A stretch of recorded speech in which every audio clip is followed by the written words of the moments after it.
Hello and welcome to Market Week in Review for the week ending June 3rd, 2022. I'm Greg Coffey, and today I'm joined by Director of Investment Strategy, Shay Kshatriya. Hey Shay, how are you?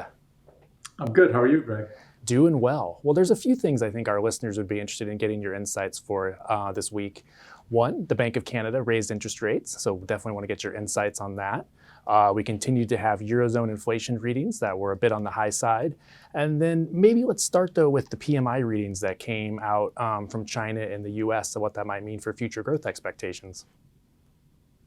Yeah, no, sounds great. And what's interesting, so equity markets are trending higher this week, and perhaps some of the ISM reports that came out both in China and the US are perhaps supporting equity markets this week. So let's start with the US, the ISM Manufacturing Pmi, a measure of business activity in the US. It rose to 56.1 in May from 55.4 in April, and it was also a bit above consensus estimates. Now recall that with the PMIs, anything above 50 would indicate business activity is expanding, and below 50 indicates contraction. So at above 55, the ISM continues to project a decent growth outlook for the US economy.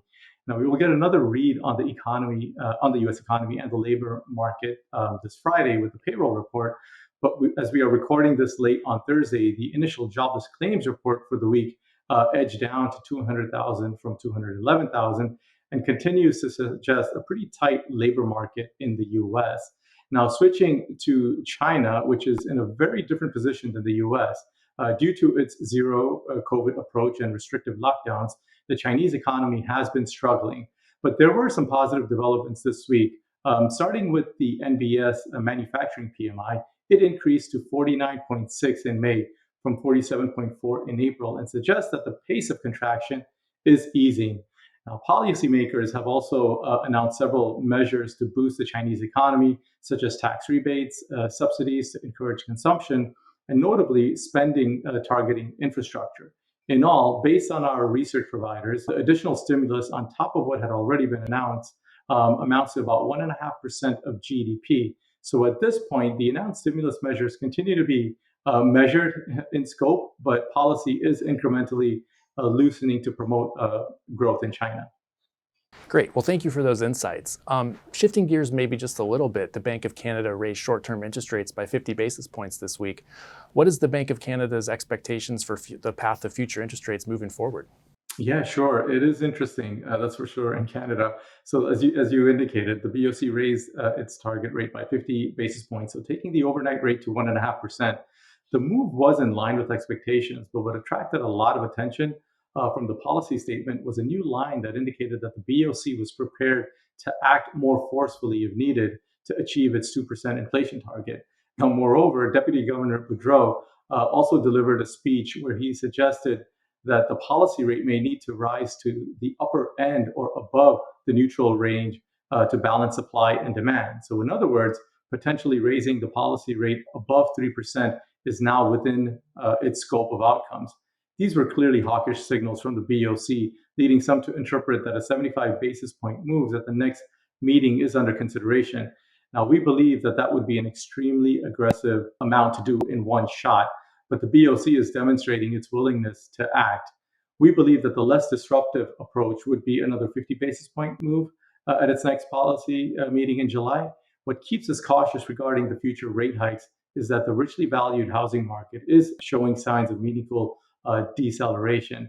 It's clearly going to be a balancing act for the BOC, but the housing fundamentals will likely be front and center in their decision making. Great. Yes, we'll continue to watch all central banks around the globe and their actions very closely over the next coming couple of quarters.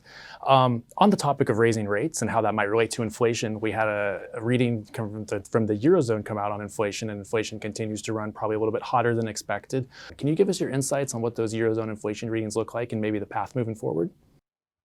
Yeah, for sure. So Eurozone inflation hit a new record high of 8.1% in May, up from 7.4% in April, while core inflation, which strips out food and energy, rose to 3.8% from 3.5%. So both were above consensus estimates.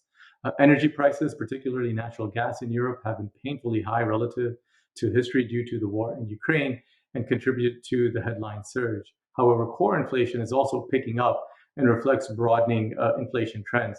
Now, complicating the broader inflation and growth outlook further was the announcement this week from the EU of plans to embargo seaborne oil imports from Russia by the end of the year.